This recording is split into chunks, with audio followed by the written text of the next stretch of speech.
வாழ்க்கை எதற்காக? நாம் ஏன் இந்த பூமியிலே இருக்கிறோம்? நம்முடைய வாழ்க்கையின் அர்த்தம் என்ன?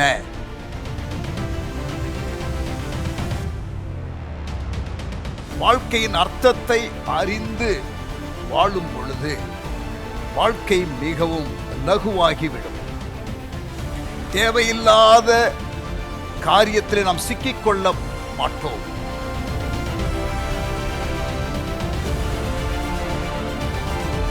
வாழ்வை மாற்றி அமைக்கக்கூடிய, மறுவப்படுத்தக்கூடிய ஒரு 40 நாள் பிரயாணத்திற்கு உங்களை நான் அன்புடன் அழைக்கிறேன்.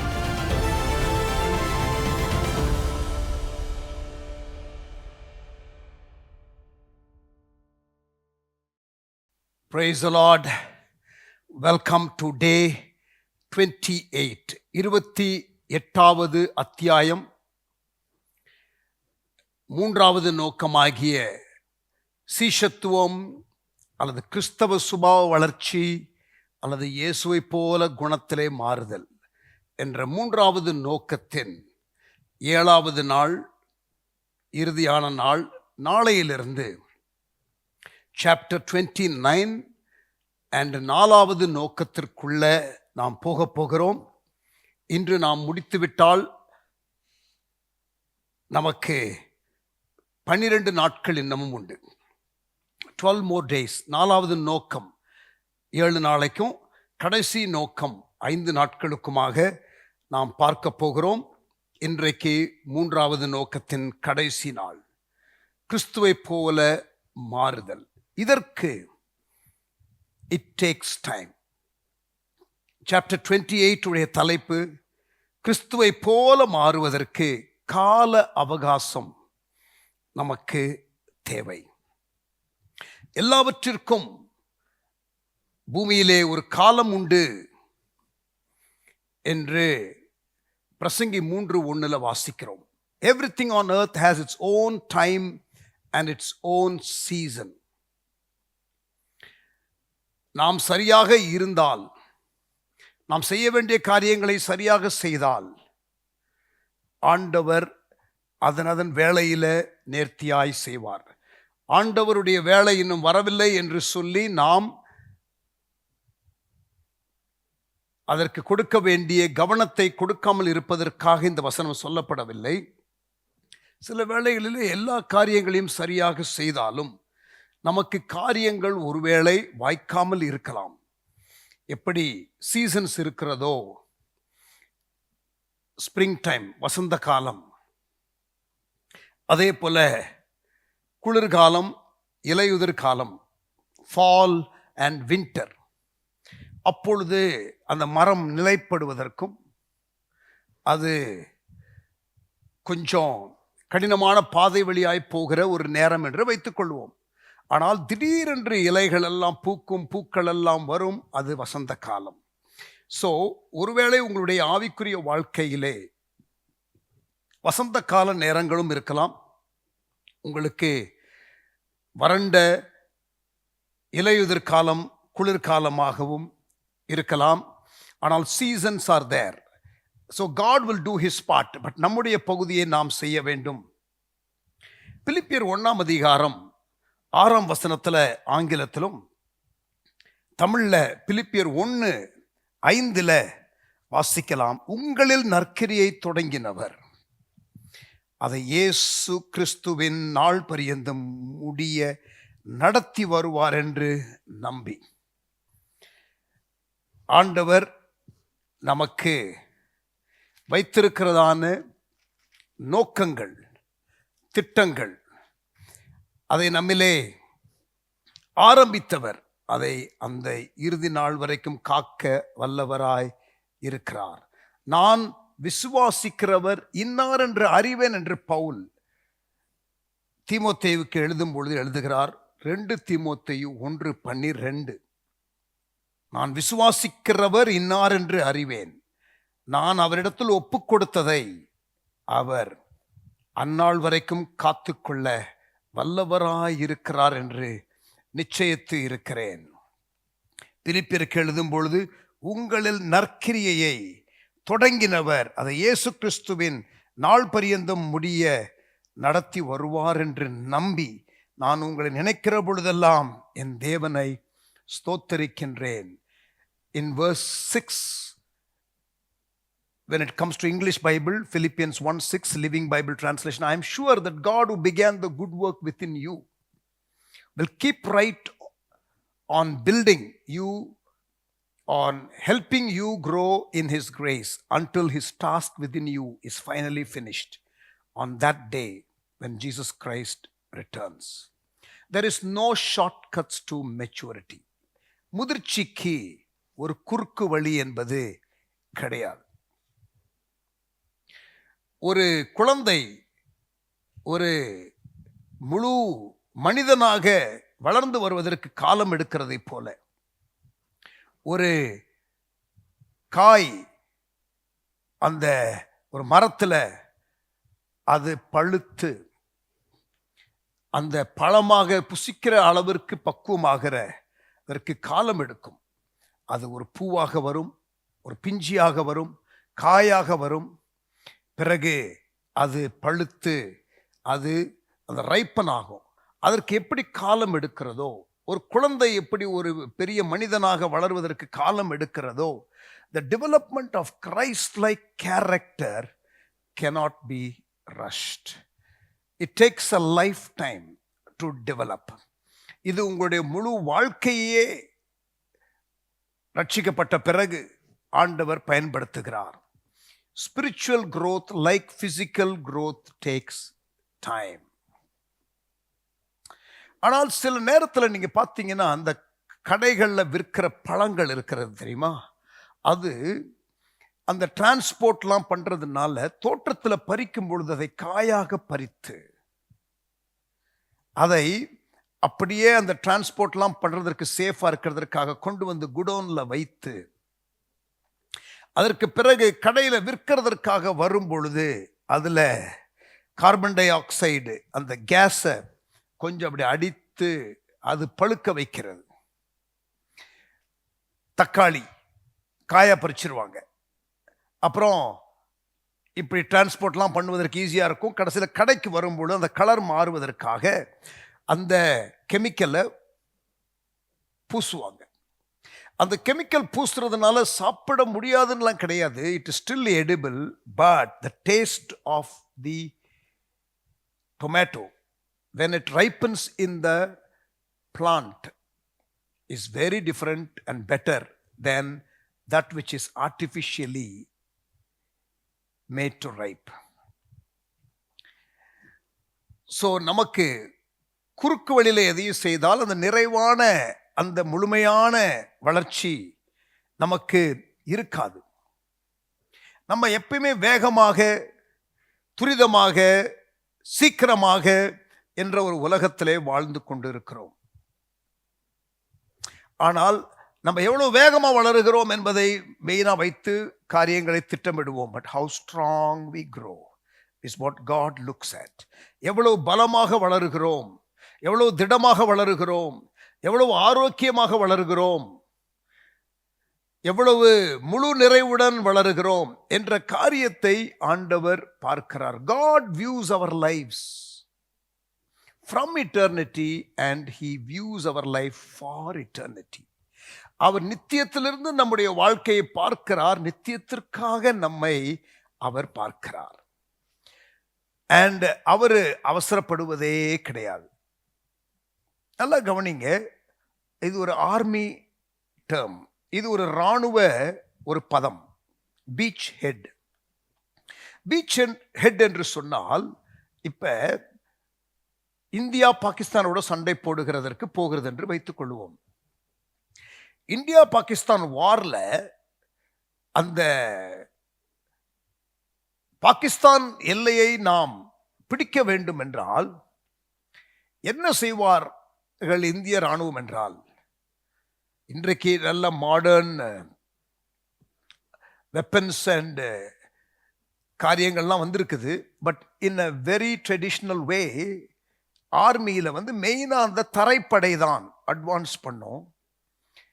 அப்புறம் ஏர்ஃபோர்ஸு கொஞ்சம் உதவியாக இருக்கும். மற்ற டிபார்ட்மெண்ட்ஸ் உதவியாக இருக்கும். ஆனால் கிரவுண்ட் ஃபோர்ஸ் போயிட்டு ஆல் அவுட் அட்டாக் உள்ள போகிறதற்கு முன்னால் அவர்கள் முதல்ல என்ன ட்ரை பண்ணுவாங்கன்னா, நம்முடைய இராணுவ வீரர்களை கொண்டு போய் அங்கே இறக்குவது, அங்கே நமக்கென்று ஒரு முகாமை ஏற்படுத்துவது, எதிரினுடைய பாளையத்தில் அல்லது எல்லைக்குள்ள நம்முடைய பேஸ் ஒன்றை நிலைப்படுத்துகிற காரியம் இருக்கிறது. அங்கே வச்சுட்டா அங்கே தான் நமக்கு மெடிக்கல் சப்ளை, அங்கே தான் நமக்கு ஃபுட் சப்ளை, அங்கே தான் ஆர்ட்டிலரி சப்ளை, அங்கே எல்லா யுத்தத்திற்கு வேண்டிய சகல காரியங்களும் ஒரு பேஸ் எஸ்டாப்ளிஷ் பண்ணிட்டு தான் அட்டாக் பண்ணுவாங்க. இதுக்கு பேர் பீச் ஹெட் ஆர்மி டேர்ம்ஸில். இப்போ நம்ம பீகாரில் வட இந்தியாவில் மிஷினரி ஊழியம் செய்யும் பொழுது அங்கே பீகாரில் சந்திக்கப்படாத பிராந்தியம், சபையில்லாத கிராமங்கள் உள்ள பிராந்தியத்தில் நம்ம போயிட்டு ஒரு ஸ்கூல் அங்கே ஆரம்பிக்கிறோம் தெரியுமா, அது ஒரு பீச் ஹெட். அங்கேருந்து தான் we do the all out attack. So நம்முடைய வாழ்க்கையில் முழு வாழ்க்கையும் மாற்றுவதற்கு, நம்முடைய முழு வாழ்க்கையும் எல்லா பகுதியும் டிரான்ஸ்ஃபார்ம் பண்ணுவதற்கு முதலாவது ஆண்டவர் நம்முடைய உள்ளத்திலே வருகிறார் தெரியுமா, அதுதான் அவர் எஸ்டாப்ளிஷ் பண்ணுகிற பீச் ஹெட். நம்முடைய வாழ்க்கையில ஆண்டவரே வாரும் என்று அழைக்கிறோமே, ஆண்டவர் நம்முடைய வாழ்க்கையில அவரு அந்த ஒரு பீச் ஹெட்டை நம்முடைய வாழ்க்கையில ஒவ்வொரு பகுதியையும் மாற்றுவதற்கு, டோட்டலா நம்மளை டிரான்ஸ்ஃபார்ம் பண்ணுவதற்கு அவர் எப்படி ஒரு எதிரினுடைய எல்லையில போயிட்டு உட்கார்ந்து கொண்டு அப்படியே கொஞ்சம் கொஞ்சமா கேப்சர் பண்றது போல நம்முடைய வாழ்க்கை ஒவ்வொரு பகுதியாக ஆண்டவர் கேப்சர் பண்ணுவதற்காக இந்த இருதயமாகிய அந்த பீச் ஹெட்ல இருந்து அவர் தொடர்ந்து கிரியை செய்வார். இஸ்ரவேல் ஜனங்கள் யோர்தானை கடந்து கானானுக்குள்ள போனதற்கு பிறகு அவர்கள் எஸ்டாப்ளிஷ் பண்ண அந்த ஒவ்வொரு சிட்டியை கேப்சர் பண்ணிக்கிட்டே போகிறாங்க. கடைசியில் ஆசரிப்பு கூடாரத்தை எங்கே நிறுத்துகிறார்கள் என்றால் சீலோவில், ஷைலோ என்ற இடத்துல. ஸோ அந்த இடத்துல இருந்து தான் மற்ற காரியங்கள் எல்லாம் செய்கிறார்கள். ஸோ பீச் ஹெட்டு போல நம்முடைய இருதயத்தில் ஆண்டவர் இயேசு, when Jesus enters our heart during salvation, God has established a beachhead in you. Then from there he conquers one area by another in our life. நம்முடைய வாழ்க்கை முழுமையாக நம்ம என்ன விட்டு கொடுக்கல. ஆண்டவரை இயேசுவை இரட்சகராக ஏற்றுக்கொண்டோமானால் ஆண்டவராக ஆளுகை செய்கிறவராக முழுமையாக அனுமதிக்கவில்லை. உங்களில் நற்கிரியையை தொடங்கினவர் அதை இயேசு கிறிஸ்துவின் நாள் பரியந்தம் முடிய நடத்தி வருவார் என்று நம்பி, டிசைபிள்ஷிப், சீஷத்துவம் என்பது it's a process of conforming us to his son's image, Jesus. இயேசுவுடைய குமாரனுடைய சாயலுக்கு ஒப்பாக நம்மை மாற்றுவதுதான் அந்த மூன்றாவது நோக்கம். அதுதான் நம்முடைய eventual destination, but our journey will last a lifetime. நம்ம இறுதியாக இருக்க வேண்டிய இடம் இயேசுவை போல குணத்துல மாறுறது.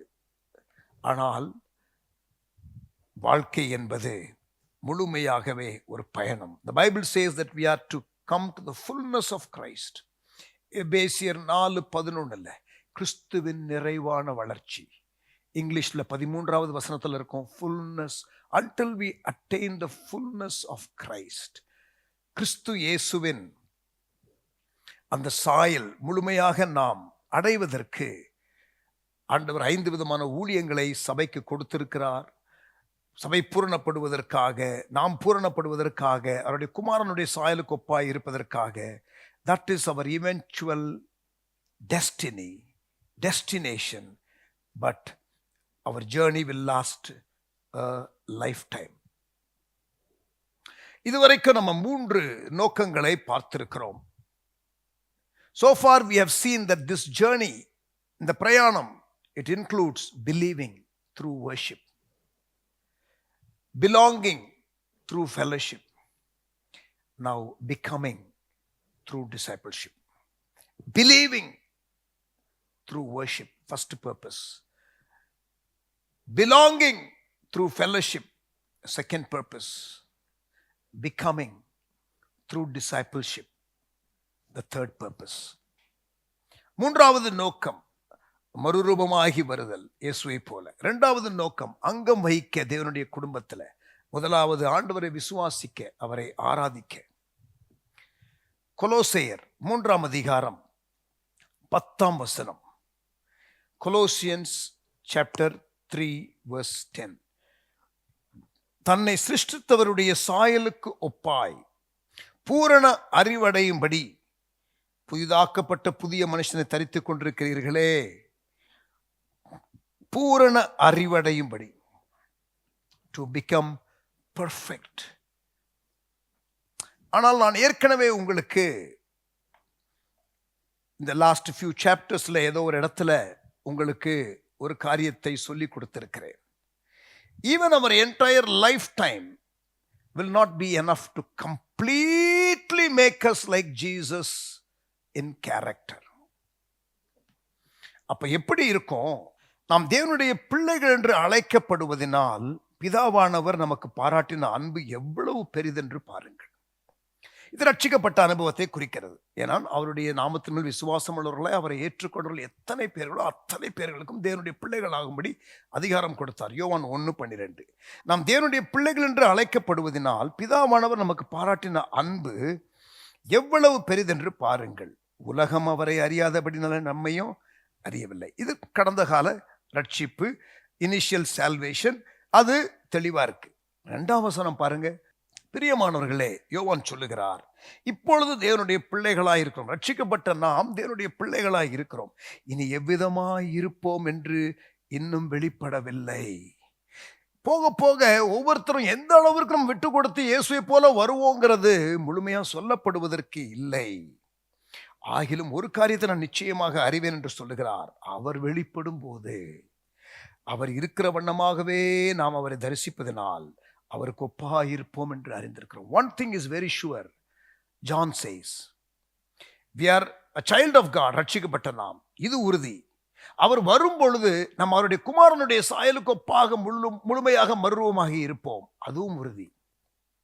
ஆனால் இப்பிலிருந்து நம்முடைய வாழ்க்கை எண்டு வரைக்கும் எந்த அளவிற்கு நம்ம ப்ரோக்ரஸ் பண்ணுவோங்கிறத என்னால சொல்ல முடியாது. அது அவரவர்கள் பொறுத்தது. நம்ம ஒருவேளை 70% இயேசுவை போல வந்துட்டோம், 80% தேவனை போல வந்துட்டோம் நம்ம லைஃப் டைம்ல என்றால், அந்த 70% 80%க்கு தான் ரிவார்டு நித்தியத்தில். ஆனால் அவர் வரும்பொழுது அந்த 20% 30% ஷார்ட் ஃபால் இருக்குல்ல, அதை அவர் நமக்கு கொடுத்து விடுவார். நம்ம இயேசுவை போல தான் இருப்போம். we will be perfect. இன்றைக்கு நாம் துரிதம், வேகம், அவசரம் என்ற உலகத்திலே வாழ்ந்து கொண்டிருக்கிறோம். ஆனால் ஆண்டவரோ பலன், உறுதி என்ற காரியங்களை அவர் முக்கியப்படுத்தி வருகிறார். We want the quick fix, we want the shortcuts, we want the on the spot solution. We want a sermon or a seminar which can make us experience things that can be transformational. ஒரு seminar, ஒரு சர்மனு, ஒரு பிரசங்கம், ஒரு seminar நம்மை எல்லா பிரச்சனையிலிருந்து மாற்றாது. It will not resolve all problems. It will not remove all temptations. It will not release us from all growing pains. வாழ்க்கையில் உள்ள எல்லா பிரச்சனை போராட்டங்களை எடுத்து போடும். சோதனைகளை இல்லாத நிலைக்கு உங்களை கொண்டு வந்துடும். உங்களுக்கு பிரச்சனை இல்லாத ஒரு இடத்திற்கு அதை கொண்டு வந்துடும். ஒரு செமினார், ஒரு பிரசங்கம் என்பது கிடையாது. Real maturity is never the result of a single experience, no matter how powerful or moving that experience could be. ஒரு வல்லமையான ஒரு தேவ அசைவின் நேரம் என்று எடுத்துக்கொண்டாலும் அது உங்களுக்கு உதவியாக இருக்குமே தவிர, முழுமையா லைஃப் டைம்ல உங்களுக்கு ஆண்டவர் செய்ய விரும்புகிற அத்தனை காரியத்தையும் அந்த ஒரு நொடி பொழுதுல ஒரு எக்ஸ்பீரியன்ஸ்ல ஆண்டவர் கொடுக்கிறதை வேதத்திலே நாம் பார்க்கவில்லை. 2 கொரிந்தியர் 3ஆம் அதிகாரம் 18வது வசனத்தை வாசிக்கலாம். 2 Corinthians chapter 3 verse 18. நாம் எல்லாரும் திறந்த முகமாய் கர்த்தருடைய மகிமையை கண்ணாடியிலே காண்கிறதை போல கண்டு ஆவியாயிருக்கிற கர்த்தரால் அந்த சாயலாகத்தானே மகிமையின் மேல் மகிமை அடைந்து மறுவப்படுகிறோம். We get transformed from one level of glory to another level of glory. ஏன் இவ்வளவு நாள் எடுக்கிறது? Why does it take so long? ஏன் இத்தனை நீண்ட காலம் பிடிக்கின்றது என்ற கேள்விக்கு பதில் சொல்லுவோம். ஆண்டவரால் முடியாத காரியம் எதுவும் இல்லை. இன்ஸ்டன்டா அவர் நம்மை மாற்ற வேண்டும் என்றால் மாற்றலாம். ஆனால் அவர் நமக்கு வாழ்நாள் முழுவதும் அவகாசம் கொடுத்திருக்கிறார். இயேசு அவருடைய சீஷர்களை உருவாக்குவதற்கு அவர்களுடைய தீர்மானம், அவர்களுடைய கமிட்மெண்ட், அவர்களுடைய ஒப்புக்கொடுத்தல் ஆகிய காரியங்களை உள்ளடக்கி வைத்துதான் அந்த பிரயாணத்திலே கொண்டு போனார். இஸ்ரவேல் ஜனங்கள் கானானுக்குள்ள போன உடனே ஒட்டுமொத்தமா முழு தேசத்தை அவர்கள் உடனடியாக சுதந்திரிக்கவில்லை. உபாகமம் 7:22 படித்து பாருங்கள். Deuteronomy 7:22 you read little by little, கொஞ்சம் கொஞ்சமாய் என்ற வார்த்தையே ஆக்சுவலா அங்க பயன்படுத்தப்பட்டிருக்கிறது. எடுத்து வாசிங்க பார்க்கலாம். உபாகமம் 7ஆம் அதிகாரம் 22வது வசனம். Deuteronomy chapter 7 and verse 22. அந்த ஜாதிகளை உன் தேவனாகிய கர்த்தர் கொஞ்சம் கொஞ்சமாய் உன்னை விட்டு துரத்தி விடுவார். நீ அவர்களை ஒருமிக்க நிர்மூலமாக்க வேண்டாம். அப்படி செய்தால், நிர்மூலமாக்கினால் காட்டு மிருகங்கள் உன்னிடத்திலே பெருகி போகும். ஆண்டவருக்கு ஒரு விஸ்டம் உண்டு, அவருக்கு ஒரு ப்ராசஸ் உண்டு. அந்த ப்ராசஸ் வழியாக கொண்டு போவார் கொஞ்சம் கொஞ்சமாய். Right. Is life time not too long? ஏன் இவ்வளவு காலம் ஆகிறது என்ற கேள்விக்கு ஒரு 5 பதில்களை சொல்லலாம். Let us ask 5 or let us ask this question, why does it take so long?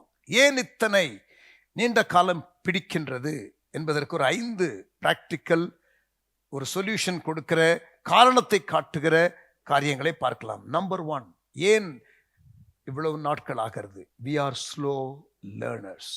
நாம் மெதுவாக கற்பவர்களாக இருப்பதினால் இது லைஃப் டைம் தேவைப்படுகிறது. சில காரியங்களை நாம் கற்றுக்கொள்வதற்கு முன்பதாக பொதுவாக லைஃப்ல 40-50 முறை அதை செய்ய வேண்டியது இருக்கிறது. we often have to relearn a lesson 40 or 50 times to really get it. ஒரு காரியத்தை 40 நாள் செஞ்சீங்கன்னா ஒரு பழக்கமா வரும்ன்றாங்க. இங்க பாருங்க, இந்த பர்பஸ் ட்ரிவன் லைஃப் 40 நாள் டெய்லி பண்ண பண்ண பண்ண பண்ண பண்ண பண்ண இது ஒரு பழக்கமா உங்களுக்கு ஆயிரும். Habit. It takes time. Habits தான் together put together is character. நம்முடைய பழக்க வழக்கங்கள் அது உறுதியாக நிற்கும் பொழுதுதான் அது சுபாவமாக மாறுகிறது. திருப்பி திருப்பி இந்த பிரச்சனை வருது, ஐயோ மறுபடியும் இந்த பிரச்சனை, அதை ஏற்கனவே நான் கற்றுக்கொண்டேனே. இல்லை, நீங்கள் கற்றுக்கொள்ள வேண்டிய விதமாய் கற்றுக்கொள்ளவில்லை. இஸ்ரவேல் ஜனங்கள் எவ்வளவு அடிக்கடி மறந்தார்கள் தேவனுடைய நன்மையை. They kept forgetting the goodness of God. They would go back to the old pattern of behavior.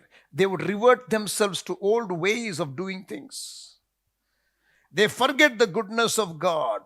They don't fail, or rather they fail continuously to unlearn from their past mistakes. They make the same mistake again. We need repeated exposure.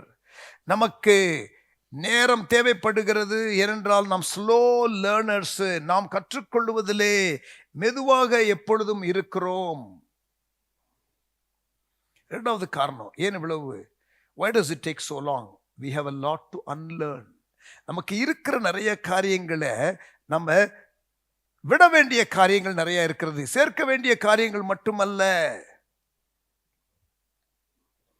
சில மக்கள் கவுன்சிலிங்க்கு வந்து they expect a magic. They would have had a relationship problem for 10+ years, but they expect to get things changed in one session with you. Listen carefully. There is no pill, there is no prayer, and there is no principle that will instantly undo the damage of many years. ஒரு மாத்திரை, ஒரு ஜெபம், ஒரு கோட்பாடு, அதுல எல்லாம் மாறிடும் அப்படிங்கிறது கிடையாது. காலாகாலமாக உங்க வாழ்க்கையிலே கடந்த பல காரியங்கள், அதையெல்லாம் நீங்கள் களைந்து போட வேண்டியது இருக்கிறது. புதிய காரியங்களை உங்களுக்குள் சேர்க்க வேண்டியது இருக்கிறது. It requires the hard work of replacement. But before replacement, removal. இந்த அனுபவத்தை தான் களைந்து விடுதல், தரித்துக் கொள்ளுதல், களைந்து விடுதல், தரித்துக் கொள்ளுதல், களைந்து விடுதல், தரித்துக் கொள்ளுதல்.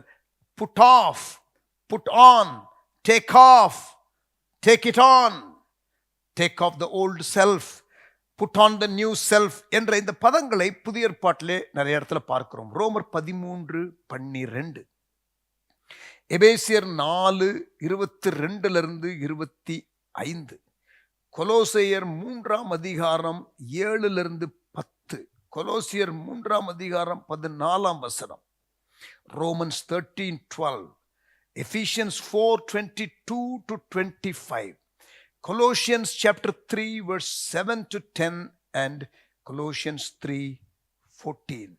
The Bible calls it taking off the old self and putting on the new self.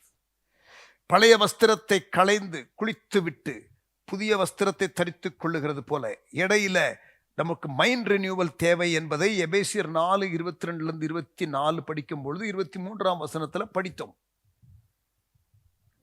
நாம் ரட்சிக்கப்பட்டு இருந்தாலும் நமக்கு பழைய பழக்க வழக்கங்கள், பழைய மாதிரிகள், பழைய சில நடத்தைகள் நம்முடைய வாழ்க்கையிலே இருக்கிறது. அவைகள் அகற்றப்பட வேண்டும்.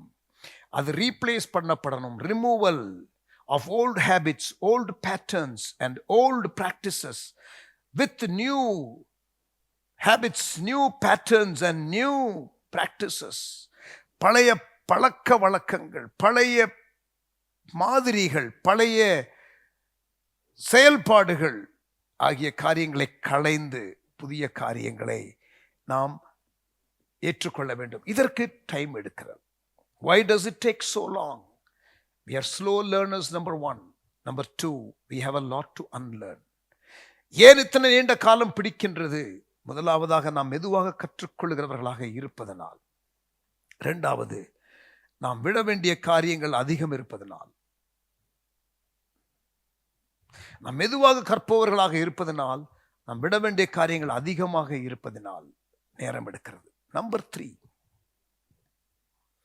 we are afraid to humble ourselves and embrace the truth about us. We are afraid to humbly face the truth about ourselves. மூன்றாவது, நம்மை குறித்து உண்மைகளை தாழ்மையோடு ஒத்துக்கொள்ள நாம் பயப்படுகிறோம். We live in denial. Truth will set us free, but it will make us miserable first. சத்தியம் நம்மை விடுதலை ஆக்கும். ஆனால் அந்த விடுதலைக்கு முன்பதாக நாம் ஒரு கடினமான அந்த பாதை வழியாய் போக வேண்டியது இருக்கும். சிலுவை பாதை என்பது சிசுத்துவ பாதை. சிலுவை பாதை என்பது கடினமான பாதை. ஆனால் அந்த பாதை வழியாக போகும் பொழுது நமக்கு கிடைக்க வேண்டிய முழுமையான விடுதலை கிடைக்கும். Without this happening, there is not going to be a breakthrough.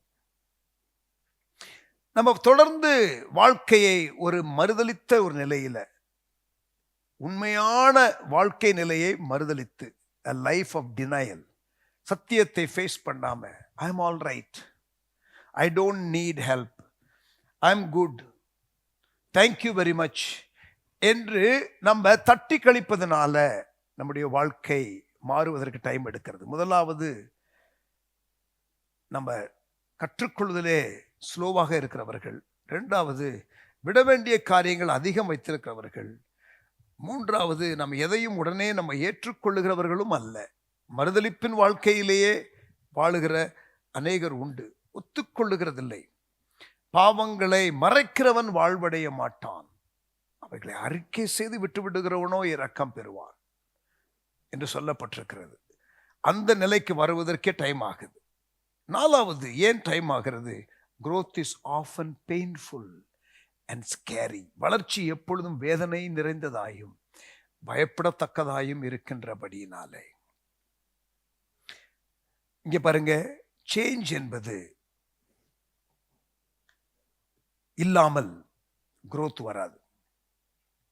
மாற்றம் என்ற ஒரு காரியம் இல்லாமல் மறுரூபம் என்ற காரியம், வளர்ச்சி என்ற காரியம் இல்லை. பயம், இழப்பு ஆகிய காரியங்கள் இல்லாமல் மாற்றம் இல்லை. மாற்றம் இல்லாமல் வளர்ச்சி இல்லை. எதையும் இழக்காமல் மாற்றம் இல்லை.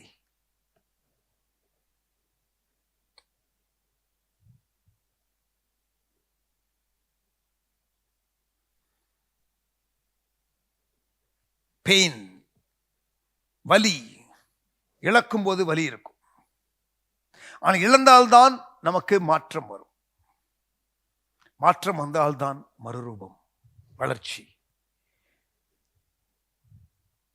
Every change involves a loss of some kind.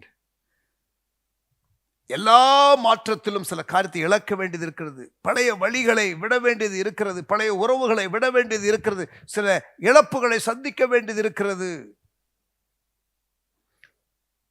We have to let go the old to experience the new. பாருங்க, பழைய ஷூ, பழைய செருப்பு கம்ஃபர்டபுளாக தான் இருக்கும். புது செருப்பு வாங்கினா அது காலை கடிக்கும்.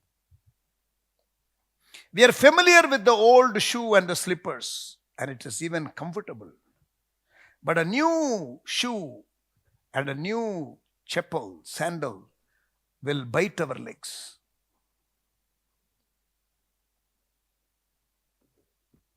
ஆகவே we tend to settle for the old. Growth is often painful and scary. அதனால நம்ம மாறுவதற்கு தயங்குகிறோம். நான் எப்பொழுதுமே இப்படியே இருந்துட்டேன் பிரதர், இதான் எனக்கு கம்ஃபர்டபுளா இருக்கு பிரதர், என்னை விட்டுருங்க brother. See, people say these kind of things because they are scared of change. என்னுடைய பழக்க வழக்கம், என்னுடைய காயம், என்னுடைய எப்பொழுதும் எனக்கு என்று இருக்கிற சில காரியங்கள், இதை விட்டு வெளியில வருவதற்கு நமக்கு தயக்கம். நான் எதெல்லாம் விடணுமோ தெரியலையே. எனக்கு பிடித்த காரியங்களாக இருக்கலாம், நான் பழகின காரியமாக இருக்கலாம், எனக்கு சௌகரியமாக இருக்கிற காரியங்களாக இருக்கலாம். ஸோ அதையெல்லாம் நான் விடணுமா? என்னுடைய பழக்கம், சில பழக்கங்களை விடணுமா? சில காயங்கள், அதை நான் விடணுமா? சில ஹேங்கப்ஸ் இருக்கும், அதை விடணுமா? ஹேபிட்ஸ், ஹர்ட்ஸ், ஹேங்கப்ஸ், இதெல்லாம் இருக்கும் பொழுது நமக்கு மாற்றம் உடனடியாக வராது. இன்னொன்று காரியம், கடைசியா, habits take time to develop. ஏன்னா இங்கே பாருங்க, பழக்கங்கள் வளர்ந்து நிலைக்க காலம் எடுக்கும். Remember that your character is the sum total of your habits. உங்களுடைய எல்லா பழக்க வழக்கங்களையும் ஒட்டுமொத்தமாக சேர்த்துதான் உங்களுடைய சுபாவம்.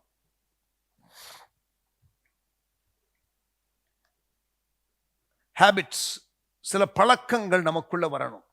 ஒரு தடவை செய்கிறது பழக்கம் கிடையாது, ஹேபிட் கிடையாது. நான் எல்லாரும் மேலேயும் சிநேகமா நான் இருக்கிறேன், கைண்டா இருக்கிறேன் என்று நீங்கள் சொல்லுவதனாலே நீங்கள் கைண்டாக இருக்கிறீர்கள் என்பது உங்களுடைய சுபாவம் என்று ஒத்துக்கொள்ள முடியாது. அது ஒரு ஹேபிச்சுவல் கைண்ட்னஸா, உங்களுடைய சப்கான்ஷியஸ் மைண்ட்லேயே நீங்கள் கைண்டாக இருக்கிற பக்குவம் வருகிற வரைக்கும் அது கேரக்டராக மாறுவதில்லை. ஹேபிட், பழக்கம், வழக்கம், அடிக்கடி செய்கிற காரியம், ஒரு தடவை செய்வது செயல், பலமுறை செய்வது பழக்கம், பழக்கத்தை விடாமல் செய்வது சுபாவம். Your habits define your character. நான் உண்மை உள்ளவன் என்பதை நீங்கள் நிரூபணம் செய்ய, உண்மை என்பது உங்களுடைய சுபாவமாக இருக்கிறது என்றால், ஏதோ உண்மையாக இருந்த சில சம்பவத்தை சொல்லி நீங்கள் உண்மையானவர்கள் என்று சொல்ல முடியாது. உண்மை என்பது வாழ்க்கை முறையாக மாறுகிற வரை, ஹேபிட்ஸா மாறுகிற வரை. நான் மனைவிக்கு ஓரளவுக்கு உண்மையா இருக்கிறேன் அப்படின்னு சொல்லுகிறவர்கள் உண்மையா இல்லை. ஏன்னா உண்மை என்பது ஒரு சுபாவம், அது உங்களுக்குள்ள ஒரு வாழ்க்கை முறையாக இருந்தால்தான் நீங்க உண்மை உள்ளவர்னு சொல்ல முடியும். A husband who is faithful to his wife most of the time is not faithful at all. அது ஒரு பழக்கமாக, இயற்கையாக, வாழ்க்கை முறையாக பிரதிபலிக்க வேண்டும். இது ஒரு இடைவிடாத பழக்கமாக இருக்கும் பொழுதுதான் அது அந்த நிலைக்கு வரும். ஸோ ஹேபிட்ஸ் என்பது பழக்கங்கள், செயல்கள் என்பது ஒரு முறை செய்கிறது, ஹேபிட்ஸ் என்பது பல முறை செய்கிறது, அதை விடாமல் செய்கிறது, சப்கான்ஷியஸ் மைண்ட்ல அதை ஏற்றி அப்படியே உங்களோட வாழ்க்கை முறை இருக்கிறது சுபாவம். கிறிஸ்துவ போல நம்ம சுபாவத்தில் வளரணும்னா நிறைய காரியத்தில் நம்ம ஹேபிட்ஸை மாற்றணும் அண்ட் அதை ப்ராக்டிஸ் பண்ணணும். And it takes time. There are no instant habits. எதையும் நம்ம ஒரு பழக்கத்திற்கு கொண்டு வரணும். ஒரு 40 நாள் குறைந்தபட்சம், ஒரு 4 மாதம் வரைக்கும் அதை நீங்கள் விடாமல் செய்தால், 160 நாள் 4 times 40 செய்தால் நீங்கள் ஓரளவிற்கு அந்த காரியத்திலே பழக்கப்பட்டு விட்டீர்கள். ஆனாலும் அந்த பழக்கத்திலிருந்து வெளியில வருவதும் சாத்தியம். Good habits takes longer time to establish. Bad habits takes only little time to establish. Because we are fallen people. நாம் விழுந்து போன மக்களாக இருக்கிறபடி நல்ல பழக்கங்கள், நமக்கு இயற்கையா வராத காரியங்களை பழக்குவிக்கிறதற்கு டைம் எடுக்கும். ஆனால் நமக்கு இயற்கையா இருக்கிறது விழுந்து போன நிலை. அந்த காரியத்துல அதற்கு இணக்கமான கெட்ட பழக்கங்களை எளிதாக கற்றுக்கொள்ளலாம். 1 தீமோத்தேயு 4 அதிகாரம் 15 வசனம். 1 Timothy chapter 4 verse 15. நீ தேறுகிறது யாவருக்கும் விளங்கும்படி பவுல் சொல்றாரு தீமோத்தேயு கிட்ட, இவைகளையே சிந்தித்துக் கொண்டு இவைகளிலே நிலைத்திரு. இவைகளையே சிந்தித்துக் கொண்டிரு, இவைகளிலே நிலைத்திரு. நீ தேறுகிறது யாவருக்கும் விளங்கும்படி. Paul urged Timothy like this. If you practice something over time, you get good at it. Practice these things. Devote your life to them so that everyone can see your progress. Repetition is the mother of character and skill. மறுபடியும் மறுபடியும் செய்கிறது தான் சுபாவத்திற்கும் திறமைக்கும் ஒரு தாயை போல. இந்த character building habits இருக்கு தெரியுமா, இதைத்தான் ஸ்பிரிச்சுவல் டிசிப்ளின் என்று நாம் சொல்லுகிறோம், ஆவிக்குரிய ஒழுக்கங்கள் என்று சொல்லுகிறோம். இதற்கு அநேக புஸ்தகங்கள் உண்டு, ஸ்பிரிச்சுவல் டிசிப்ளின்ஸ். ரிச்சர்ட் ஃபாஸ்டர் என்கிற ஒருவர் செலிப்ரேஷன் ஆஃப் டிசிப்ளின் என்ற ஒரு புக் எழுதியிருக்கிறார். Inward discipline, outward discipline, corporate discipline என்று சொல்லி ஒவ்வொரு ஹெட்டிங் கீழே 4 ஒழுக்கங்களை சொல்லுகிறார். 12 ஹேபிட்ஸ். செலிப்ரேஷன் ஆஃப் டிசிப்ளின், ஒழுக்கத்தை கொண்டாடுங்கள். டிசிப்ளின்ங்கிறத யாரும் செலிப்ரேட் பண்ண மாட்டாங்க இல்லையா? they cringe, they don't want to embrace discipline. Discipline is a bad word, they don't like. The D word that they hate is discipline.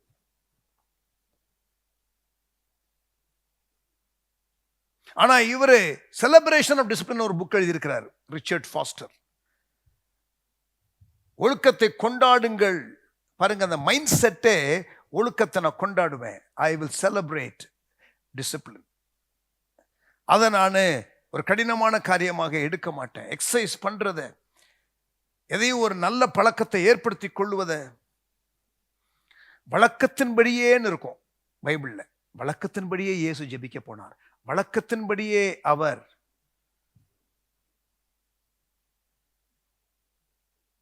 வசனத்தை வாசித்தார், வழக்கத்தின்படியே அவர் ஜெபாலயத்திற்கு போனார், வழக்கத்தின்படியே அவர் அவர்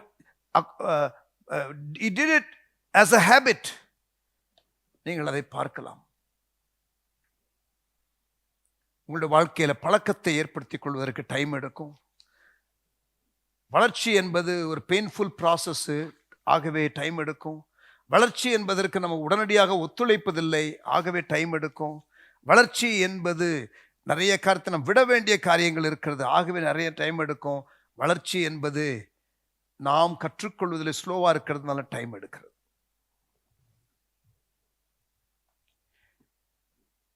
Why does it take so long என்ற கேள்விக்கு ஒரு 5 practical காரியங்களை பேசினோம். இப்பொழுது ஒரு நடைமுறை ஆலோசனை. அவசரப்பட்டு எதையும் செய்ய வேண்டாம். Don't get in a hurry. ஆவிக்குரிய முதிர்ச்சி நிலைக்கு பிரயாணித்து வருகிற நீங்கள் ஆண்டவரோடு கூட நிறைய ப்ராசஸ்ல நீங்க கோஆப்ரேட் பண்ண வேண்டியது இருக்கிறது.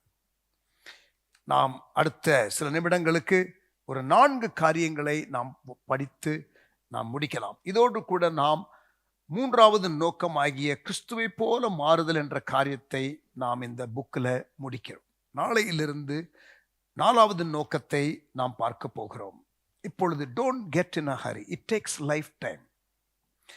ஒரு முழு வாழ்க்கை தேவைப்படுகிறது. இந்த நோக்கத்தை முழுமையாக நம்முடைய வாழ்க்கையிலே பயிற்றுவிக்க பழக்கி அதை ஒரு சுபாவமாக வெளிப்படுத்தி காட்ட. Number 1, believe God is working in your life even when you don't feel it. நீங்கள் அதை உணராவிட்டாலும் தேவன் உங்களது வாழ்க்கையில் கிரியை செய்து கொண்டிருக்கிறார் என்பதை விசுவாசியுங்கள். ஸ்பிரிச்சுவல் growth, ஆவிக்குரிய வளர்ச்சி ஒரு கடினமான ஒரு வேலை. ஒரு ஸ்மால் ஸ்டெப் எடுத்து வைக்கலாம், பட் உறுதியா இருக்கணும், கரெக்ட் டைரக்ஷன்ல எடுத்து வைக்கணும். and we keep moving.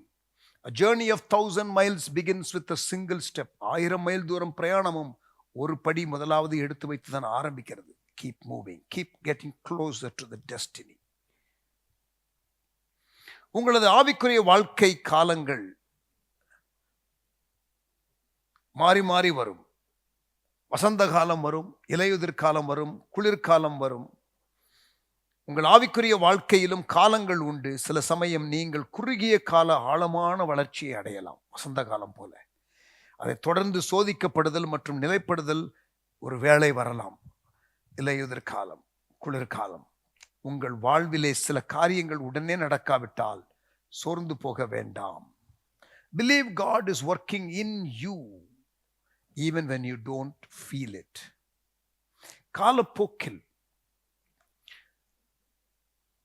மெதுவாக தொடர்ந்து ஓடிக்கொண்டே இருக்கும் ஒரு ஓடை கடினமான பாறையை கூட அரித்துவிடும். காலப்போக்கில் மெதுவாக தொடர்ந்து ஓடிக்கொண்டே இருக்கும் ஒரு ஓடை கடினமான பாறையை கூட அரித்துவிடும். பெரிய ராட்சத பாறைகளை கூட கூழாங்கற்களாக உடைத்து விடும். But it has to be done. It has to be done day in, day out, 24/7. Keep doing the same thing. Amen.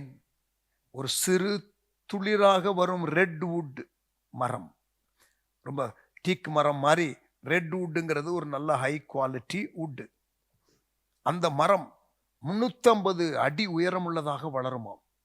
350 feet. ஒரு சிறு துளிராக வரும் ரெட்வுட் மரம் காலப்போக்கில் ராட்சத மரமாக 350 அடி உயரமுள்ளதாக வளரக்கூடும். ஆண்டவர் உங்கள் வாழ்க்கையில பாருங்க, காளான் நேற்று முளைத்து ஒரு இரவுல முளைச்சிரும். காளான், mushroom comes into existence overnight, but a redwood tree would take 100 years sometimes to reach its full potential height. தேவன் உங்கள் வாழ்க்கையிலே கிரியை செய்கிறார். அதை நீங்கள் உணர்ந்தாலும் உணராவிட்டாலும் கிரியை செய்து கொண்டிருக்கிறார். விட்டு கொடுத்து கொண்டே இருங்கள். அவசரப்பட்டு எதையும் செய்ய வேண்டாம். முதலாவது நடைமுறை ஆலோசனை, believe God is working in your life even when you don't feel it. இரண்டாவது, keep a notebook or journal of lessons learned. நீங்கள் கற்றுக்கொள்ளுகிற காரியத்தை ஒரு கையேட்டில் பதித்து வைத்துக் கொள்ளுங்கள். மாற்றங்கள் வரும் பொழுது என்ன, எப்படி ஆண்டவர் கிரியை செய்கிறார். இது ஒரு டைரி ஆஃப் ஈவெண்ட்ஸ் இல்லை, என்னென்ன அன்னைக்கு செய்தீர்கள் என்ற அந்த குறிப்பெடுக்கிற டைரி அல்ல. But what are you learning day by day? ஆவிக்குரிய வாழ்க்கையில எதை கற்றுக்கொள்ளுகிறீர்கள்? Write down the insights and life lessons God is teaching you about Him, about you, about life in general, about relationships and about everything else what God is teaching you. தேவன் உங்களுக்கு அவரை குறித்து, உங்களை குறித்து, உங்கள் வாழ்க்கையை குறித்து, உங்கள் உறவுகளை குறித்து, மற்ற எல்லாவற்றையும் குறித்து அவர் உங்களுக்கு கற்றுக் கொடுக்கிற காரியம் இருக்கிறது. அதை பதிவு செய்து வைத்துக் கொள்ளுங்கள். ஏன் தெரியுமா? உங்களுக்கே அது மறுபடியும் உதவியாக இருக்கும். You have to relearn it, and even better than that, the next generation needs it. அடுத்த தலைமுறைக்கு அது தேவை. எழுதி நாம் வைத்துக் கொள்ள வேண்டும். சங்கீதம் 102:18. சங்கீதம் 102:18. Psalm 102 and verse 18. பின் சந்ததிக்காக இது எழுதப்படும், பின் சந்ததிக்காக இது எழுதப்படும், சிருஷ்டிக்கப்படும் ஜனம் கர்த்தரை துதிக்கும். 2 தீமோத்தேயு 3:14. நீ கற்று நிச்சயித்துக் கொண்டவைகளில் நிலைத்திரு, அவைகளை இன்னாரிடத்திலிருந்து கற்றாய் என்று நீ அறிந்திருக்கிறதும் அல்லாமல். இன்னாரிடத்திலிருந்து கற்றுக்கொண்டதை எழுது. அதோடு கூட மற்ற காரியங்களையும் எழுது. பட் கற்று நிச்சயித்துக் கொண்டவைகளில் நிலைத்திரு, அவைகள் இன்னாரிடத்திலிருந்து கற்றாய் என்பதை நீ பதிவு செய்து வை என்று வசனம் சொல்லுகிறது. Keep a notebook or journal of lessons learned. Journal, இந்த கையேடுகள், அது உங்களுக்கு பிரயோஜனமாக இருக்கும். அதை நீங்கள் மறுபடியுமாக எடுத்து பார்க்கும் பொழுது, ஓஹோ, இந்த காரியங்களை கர்த்தர் பேசி இருக்கிறார், நான் அதை மறந்திருக்கிறேன், ஞாபகப்படுத்திக் கொள்வதற்கு உதவியாக இருக்கும். அடுத்த தலைமுறைக்கு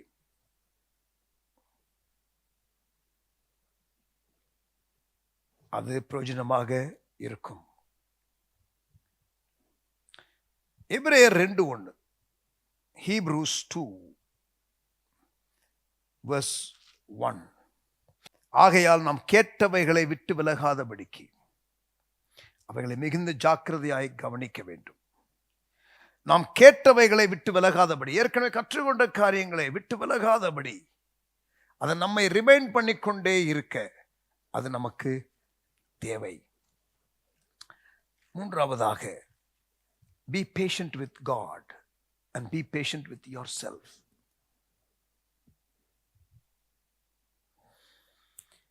நீங்கள், ஆண்டவர் உங்களில் கிரியை செய்கிறார், நீங்கள் உணர்ந்தாலும் உணராவிட்டாலும் என்பதை மறந்துவிட வேண்டாம். நீங்கள் கற்றுக்கொள்ளுகிறதை பதிவு செய்ய மறக்க வேண்டாம். உங்களுக்கே பிரயோஜனமாக இருக்கும், அடுத்த தலைமுறைக்கு பிரயோஜனமாக இருக்கும். மூன்றாவது, தேவனோடும் உங்களோடும் பொறுமையாக இருங்கள், அவசரப்படாதீங்க.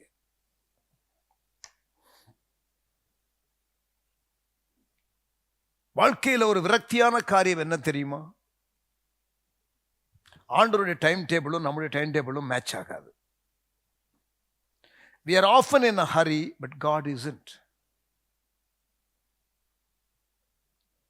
உங்களுக்கு நித்தியத்தில் அவர் கொடுத்திருக்கிற, வைத்திருக்கிற உங்களுடைய அந்த மகிமையான ஸ்தானத்திற்காக அவர் உங்களை முழு வாழ்நாளும் அவர் ஆயத்தப்படுத்துகிறார், புரட்டி எடுக்கிறார், பக்குவப்படுத்துகிறார், உருவாக்குகிறார், வணைகிறார், அவருடைய சாயலுக்கொப்பாக மாற்றுகிறார்.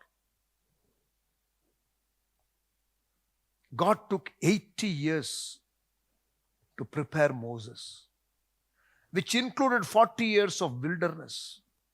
மோசேயை தேவன் உருவாக்குவதற்கு 80 ஆண்டுகள் ஆனது. அதுல 40 வருடங்கள் வனாந்திர ஆண்டுகள்.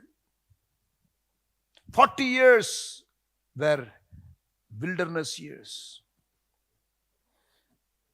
வெறுமையாக்குவதற்கு, நான் ஒன்றுமில்லை என்ற உணர்வுக்கு அவனை கொண்டு வருவதற்கு, அழைக்கும் பொழுது என்னால் முடியாதுன்னு சொன்னான் தெரியுமா, அந்த நிலைக்கு கொண்டு வருவதற்கு it took 80 years for God. அதற்கு பிறகு மோசே ரெடி ஆயிட்டாரு, வந்தாரு. ஆனா இஸ்ரவேல் ஜனங்கள் ரெடியா இல்ல. இன்னொரு 40 years. பீப்பிளை உருவாக்குறதற்கு it takes years. Confucius என்ற ஒரு சீன தத்துவவாதி சொன்னது, if you have a year, grow flowers. If you have few years, grow trees. But if you have 10 years or more, grow people. திருப்பி சொல்றேன், சீன தத்துவவாதி கன்ஃபியூஷியஸ் சொன்னார், ஒரு வருடம் இருந்தால் போயிட்டு பூச்செடிகளை வளருங்கள். grow flowers if you have only 1 year. If you have 2 or 3 or few years, you can grow a tree. ஒரு மரத்தை வளர்க்க ட்ரை பண்ணுங்க. ஆனால் 10 ஆண்டுகளுக்கு மேலாக இருந்தால் மனிதர்களை உருவாக்க ட்ரை பண்ணுங்க. Very very sensible man. காளான்களை உருவாக்க ஒரு இரவு போதும். ஆனால் ஒரு சில பெரிய மரங்களை நாம் உருவாக்க 100 ஆண்டுகள் கூட ஆகும். நிறைய book, easy steps to maturity, secrets of instant sainthood, உடனடியாக பரிசுத்தவானாக மாறுவதற்கான ரகசியம், முதிர்ச்சிக்கான எளிதான படிகள், இதெல்லாம் நீங்க புக்கு டைட்டில்ஸ்ல வாசிக்கலாம். பட் ஆண்டவர் உங்களை கொண்டு போகிற ப்ராசஸ்னு ஒன்று இருக்கு தெரியுமா, அதுல ஷார்ட்கட் கிடையாது. மகா பெரியவர்களுடைய வாழ்க்கையெல்லாம் நீங்கள் ஆராய்ந்து பார்த்தால், if you examine the souls of great heroes, மகா பெரியவர்களின் வாழ்வை பார்த்தால், போராட்டங்கள், புயல்கள், துன்ப காலங்கள், இவற்றினூடேதான் வளர்ச்சி பெறுகின்றார்கள் என்பதை நீங்கள் அறிந்து கொள்ளுவீர்கள். ஊழியத்தில் 40வது ஆண்டு, 40 years. இப்பதான் நான் என்னுடைய அழைப்புக்குள்ள முழுமையாக பிரவேசிக்கிற ஒரு காரியத்தை நான் பார்க்கிறேன். இவ்வளவு நாள் ப்ரிப்பரேஷன் தான். பட் ப்ரிப்பரேஷன்ல கூட there was breakthroughs, there was blessings, there was results in ministry, there was growth. But தேவன் என்னை எதற்காக பிடித்தாரோ அந்த காரியங்களை நான் செய்வதற்கு இத்தனை ஆண்டுகள் ஆனது. இனிதான் உண்மையாக தேவன் என்னை எதற்காக பிடித்தாரோ அந்த காரியத்தை அவர் செய்ய போகிறார். It's a lifetime thing. யாக்கோபு 1:4, ஜேம்ஸ் 1:4, நீங்கள் ஒன்றிலும் குறைவுள்ளவர்களாயிராமல் பூரணராயும் நிறைவுள்ளவர்களாயும் இருக்கும்படி பொறுமையானது பூரண கிரியை செய்ய கடவுது. Be patient. Be patient with God. Be patient with yourself. Don't get upset with God. Don't get upset with yourself. You keep doing what you should be doing. God is faithful to do what He alone can do. அவரால் செய்யக்கூடிய காரியங்களை அவரே செய்வார். நேரம் எடுக்கும் பொழுது சோர்ந்து போகாதீங்க. Don't get discouraged. 4வது, அதைரியம் அடையாதிருங்கள். ஆபக்குக் தீர்க்க தரிசன புஸ்தகத்துக்கு வாருங்கள். Book of ஹபக்குக். ஆபக்குக் என்னும் தீர்க்க தரிசனமாய் கண்ட பாரம். மொத்தமே 3 சாப்டர் தாங்க. ஆபக்குக் மொத்தமே 3 அதிகாரம் தான். எடுத்துக்கொள்ளுங்க. ஆபக்குக் என்னும் தீர்க்க தரிசனமாய் கண்ட பாரம். முதல் சாப்டர். எதுவரைக்கும் உம்மை நோக்கி கூப்பிடுவேன். 2ஆம் வசனம், நீர் கேளாமல் இருக்கிறீரே. the frustration of this prophet.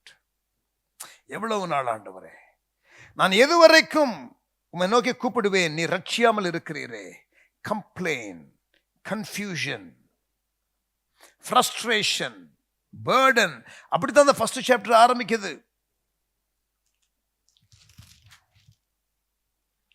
13ஆம் வசனம், தீமையை பார்க்க மாட்டாத சுத்த கண்ணனே, அநியாயத்தை நோக்கி கொண்டிருக்க மாட்டீரே, பின்னை துரோகிகளை நீர் நோக்கி கொண்டிருக்கிறது என்ன? துன்மார்க்கன் தன்னை பார்க்கிலும் நீதிமானை விழுங்கும் போது நீர் மௌனமாய் இருக்கிறது என்ன? frustration, confusion. ஆபக்குக் 1ஆம் அதிகாரம், ஆபக்குக் 3ஆம் அதிகாரம் பாருங்க, 1ஆம் வசனம். ஆபக்குக் தீர்க்கதரிசி சிகாயோனிலே பாடின விண்ணப்பம். என்னது? 1ஆம் அதிகாரத்துல பதட்டம், 3ஆம் அதிகாரத்துல பாடல். 1ஆம் அதிகாரத்துல ஜெபம் ஒரு பதட்டப்பட்டு பேசுனது மாதிரி இருக்கு. ஆனால் 3ஆம் அதிகாரத்துல இன்னும் ஜெபம்தான், ஆனால் பாடலாக வருகிறதே. He starts with a sigh but ends with a song. What happened in between is chapter 2, but we'll come to chapter 2. Before that, பாருங்க, 3ஆம் அதிகாரம் ஆபக்குக் தீர்க்கதரிசி சிகாயோனில் பாடின விண்ணப்பம்னு 1ஆம் வசனத்துல வாசிக்கிறோம். 3ஆம் அதிகாரத்துல 18ஆம் வசனம் பாருங்க. நான் கர்த்தருக்குள் மகிழ்ச்சியா இருப்பேன், என் ரட்சிப்பின் தேவனுக்குள்ள களி கூறுவேன். சூழ்நிலை மாறிடுச்சா? 1ஆம் அதிகாரத்துல இருந்த சூழ்நிலை மாறிடுச்சா? 3ஆம் அதிகாரத்துல இல்லை, இல்லை, இன்னும் மாறவில்லை. பாடின ஜெபம், பாடின விண்ணப்பம், 3ஆம் அதிகாரம் 1ஆம் வசனம் இல்லையா? இங்க பாருங்க, கடைசியா என்ன சொல்றாரு பாருங்க, 19ஆம் வசனம் பின்பகுதி. இது நெகினோத் என்னும் வாத்தியத்தில் வாசிக்க ராகத்தலைவனுக்கு ஒப்புவிக்கப்பட்ட சங்கீதம். அப்ப லிரிக்ஸ் எழுதி கொடுத்துட்டாரு. யாரு? ஆபக்குக்கு. யார்கிட்ட கொடுத்துட்டாரு? மியூசிஷியன் கிட்ட கொடுத்துட்டாரு. கம்போஸ் பண்ண பாடல், ஜபத்தை பாடலாக எழுதி மியூசிக் கம்போஸ் பண்றா என்று சொல்லுகிறார். அந்த லிரிக்ஸ் கவனிங்க. 1ஆம் அதிகாரம் 1ஆம் வசனம், 2ஆம் வசனம், 3ஆம் வசனம், 13ஆம் வசனம், 14ஆம் வசனம், why என்ற கேள்விகளை கேட்டு ஒரு burden and confusionல இருந்தவர் 1ஆம் அதிகாரத்தில் he starts with a sigh and in the 3rd chapter he ends with a song. song lyric என்னங்க பாருங்க, 17ஆம் வசனம். அத்திமரம் துளிர் விடாமற் போனாலும், ஆட்டு மந்தை முதலற்று போனாலும்,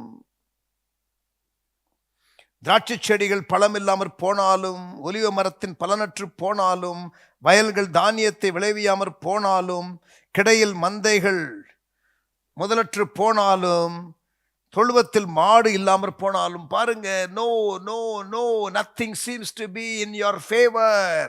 அதை பாடலா போட்டு போடுறா மியூசிக்கு, பாடுவோண்டா அப்படின்னு சொல்றாரு. 1ஆம் அதிகாரத்துல பதட்டம் இருந்தது, 3ஆம் அதிகாரத்திலே பாடலாக ஏன் வருகிறது? இடையில என்ன நடக்கு தெரியுமா? 2ஆம் அதிகாரம் குறித்த காலத்திற்கு தரிசனம் இன்னும் வைக்கப்பட்டிருக்கிறது, முடிவிலே அது விளங்கும். ஆண்டவர் சொன்னாரு, பதட்டப்படாத, அது நிறைவேறும், நீ கரெக்டா இரு, பேனிக் ஆகாத, I am working on it. சரியா? அது நிச்சயமாய் வரும், அது தாமதிப்பது இல்லை. விசுவாசத்தினால் நீதிமான் பிழைப்பான். பைபிள்ல 3 இடத்துல விசுவாசத்தினால் நீதிமான் பிழைப்பான்னு இருக்கு. அதுல ஒன்னு இந்த இடத்துல, இன்னொன்று ரோமர்ல இருக்கு. The just shall live by faith. விசுவாசத்தினால் நீதிமான் பிழைப்பான். அவனுடைய burden, அவனுடைய confusion of chapter 1க்கு ஆண்டவர் கொடுக்கிற பதில், ஆண்டவர் பேசிட்டாரு, நிறைவேறும். பதற்றப்படாத. Start singing. ஆமென். பாருங்க, கர்த்தர் பேசுறாரு. என்ன பேசுறாரு? When Habakkuk became depressed because he didn't think God was acting quickly enough, God said, a delay is not denial. It's appointed for a right time. நடந்த காரியத்திற்காக நன்றி சொல்லு. நடந்ததெல்லாம் நன்மைக்கே, நன்மைக்கே, நன்றி சொல்லி துதித்திடு இன்றைக்கே. Remember how far you have come, not just how far you have to go. Be grateful to God in the journey. You're not where you want to be as yet, but neither are you where you used to be. You have grown. Praise God for that. But you're yet to grow. Keep pressing forward. இந்த ஆபக்குக்கு சங்கீதக்காரன் பாடலை எழுதிட்டாரு, lyric எழுதிட்டாரு, music டைரக்டர்கிட்ட கொடுத்துட்டாரு, music போடுப்பான்னு. ஆனா நம்ம ஊரு சங்கீதக்காரன் பாட்டா பாடிட்டாரு. அத்திமரம் துளிர் விடாமற் போனாலும். ஃபாதர் பர்க்மன்ஸ் ஆபக்குக்கு எழுதின லிரிக்ஸுக்கு மியூசிக் போட்டு நம்ம ஊர் சங்கீதக்காரன் பாடிவிட்டார். பிரியமானவர்களே, கிறிஸ்தவ வாழ்க்கையில there are no shortcuts. There are no shortcuts to maturity. உங்கள் நற்கிரியை ஆரம்பித்தவர் அந்நாள் வரைக்கும் காக்க வல்லவராயிருக்கிறார். நான் விசுவாசிக்கிறவர் இன்னார் என்று அறிவேன். அவரிடத்தில் ஒப்புவித்ததை அவர் அந்நாள் வரைக்கும் காக்க வல்லவராய் இருக்கிறார். God isn't finished with you as yet. God isn't finished with me as yet. நீங்களும் நானும் ஒரு finished product இல்லை. God is at work. Work in progress. Be patient. எல்லாம் நல்லா இருக்கும். ரெனோவேஷன் பண்ற பில்டிங்ல போடுவாங்க தெரியுமா? உங்களுடைய நல்ல ஃபியூச்சருக்காக ஒரு இன்கன்வீனியன்ஸ் இங்கே இருக்கிறது. சற்று பொறுத்து கொள்ளுங்கள்.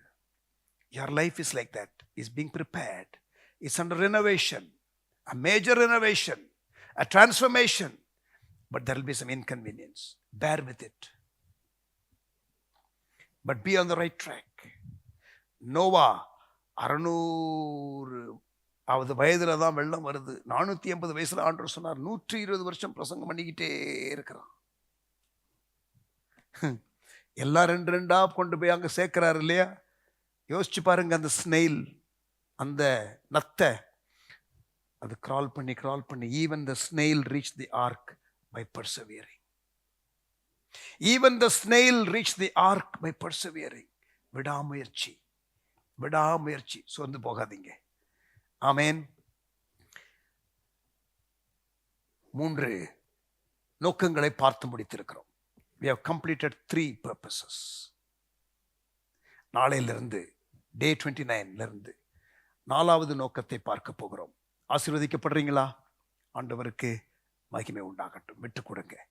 முதலாவது ஆராதனை, பிலீவிங். முதலாவது நோக்கம் ஆராதனை, பிலீவிங். 2வது நோக்கம் ஐக்கியம், பிலாங்கிங். 3வது நோக்கம் இயேசுவை போல மாறுதல், becoming. Believing, belonging, becoming. கண்களை மூடி நாம் ஜெபிப்போம். தகப்பனே, எங்களோடு கூட நீர் இடைப்படுகிற காரியங்களுக்காக, கற்றுக் கொடுக்கிற காரியங்களுக்காக ஸ்தோத்திரம். அர்ப்பணிக்கிறோம். உம்மை போல எங்களை மாற்றும். தேவசாயலாக மாறி தேவனோடு இருப்பேன். தேவசாயலாக மாறி நான் தேவனோடு இருப்பேன்.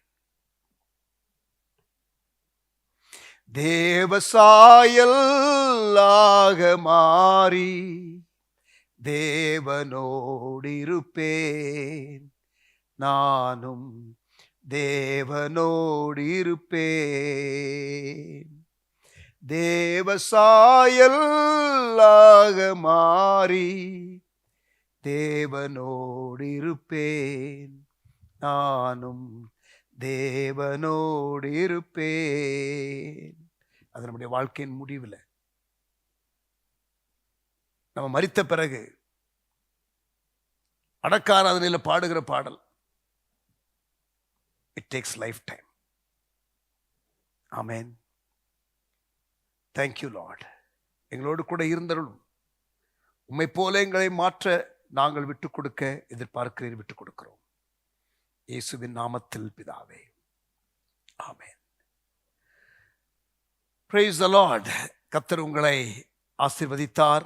அவருக்கு நன்றி செலுத்துங்க. 3 நோக்கங்களை படித்திருக்கிறோம். நாளையிலிருந்து 4வது நோக்கத்தை படிக்கலாம். புக்கு படிக்கிறீங்களா? 1 முறைக்கு 2 முறை 3 முறை படிங்க ஒவ்வொரு சாப்டர். இந்த வீடியோவை திருப்பி திருப்பி திருப்பி கேளுங்க.